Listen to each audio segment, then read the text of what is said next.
right, so I'm going to talk about pulmonary ventilation, which is the act of inhaling and exhaling or breathing. And it's all about pressure.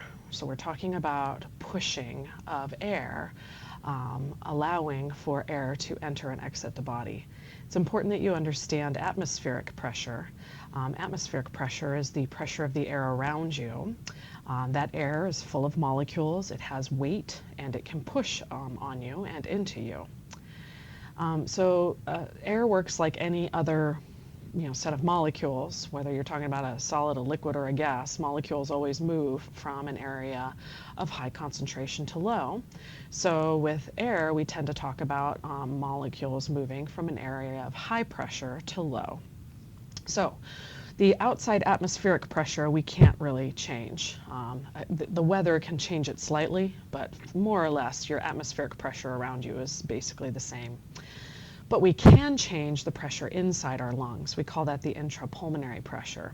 So if we can change the pressure inside of our lungs, if we can make it lower than the atmospheric pressure, then the outside atmospheric pressure will push its way in from high to low. And then if we can make the pressure inside our lungs higher than atmospheric pressure, then pressure will push its way out and air will escape our body. So all we have to do is change the size of our thorax, our area where our lungs are, and we will be able to get air to move in or out accordingly. All right, so there's a variety of gas laws. I'm not all that concerned that you know the names of the people that came up with the gas laws, but Boyle's law happens to be that pressure is inversely proportional to volume. So the smaller an area gets, the higher the air pressure inside that area.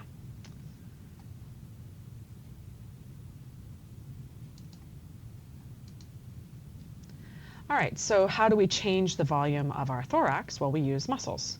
The diaphragm, as you've seen in lab, is a dome or umbrella-shaped muscle that separates the thorax from the abdomen. And when it contracts, it moves down. Therefore, the thorax gets larger because the diaphragm moves down. And so the function of the diaphragm is to decrease pressure in the thorax, which allows for inspiration or inhaling because the outside pressure can work its way in.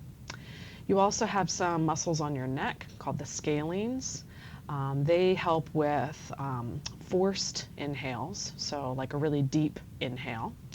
And then you've got your external intercostals, which are important during just a regular, normal breathing inhale. And those are the muscles between your ribs. What they do is they pull up on the ribs, which makes your thorax larger.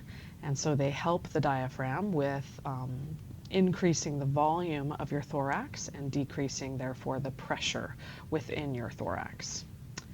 Then you have some other muscles as well, pectoralis minor, sternocleidomastoids of the neck, and erector spinae, and they are important for forced inhales to get your inspiratory reserve volume, which you might recall learning about in lab. Okay, so when you inhale, we call inhalation inspiration. We need to decrease the pressure inside our thorax. And we end up decreasing the pressure in the space around our lungs, that's that intrapleural space. And we also decrease pressure within our lungs, which is called the intrapulmonary pressure. And if we can decrease that pressure enough, then outside atmospheric pressure will be higher and it'll be able to come in and air will force its way into the body. And therefore our lungs will expand. And so air from the outside will move down a concentration gradient from high outside to low inside, and our lungs will fill with air. Another thing too that happens is another gas law concept, this time named after a Charles. It's called Charles' law, and it's the notion that hot air expands. So when we take air into our body, we heat it up, of course, because we're warm. We're 98.6, and that warm air will expand, thus filling our lungs, kind of inflating our lungs even more. The normal amount that you would take in and exhale in any given normal resting breath is about half a liter, so 500 mils of air in volume.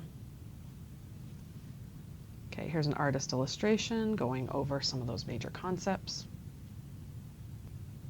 Okay, when you exhale, you basically need to do the opposite set of steps. We need to make the pressure inside the thorax greater by making the volume smaller.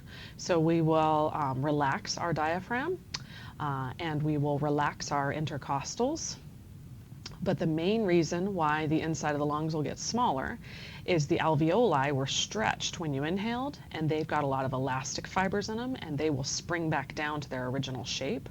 And that recoil of the alveoli will increase pressure in our lungs because the space will be smaller, and therefore the internal pressure will be higher than the outside atmospheric pressure, and the air will be forced out of the body.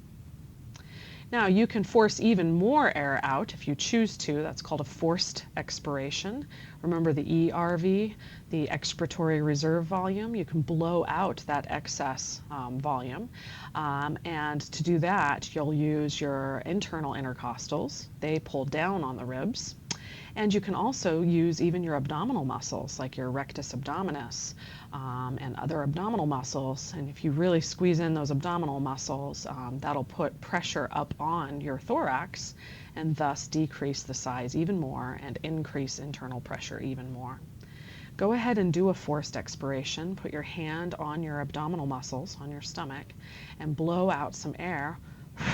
And you should feel your abdominal muscles contract under your hand as you do that.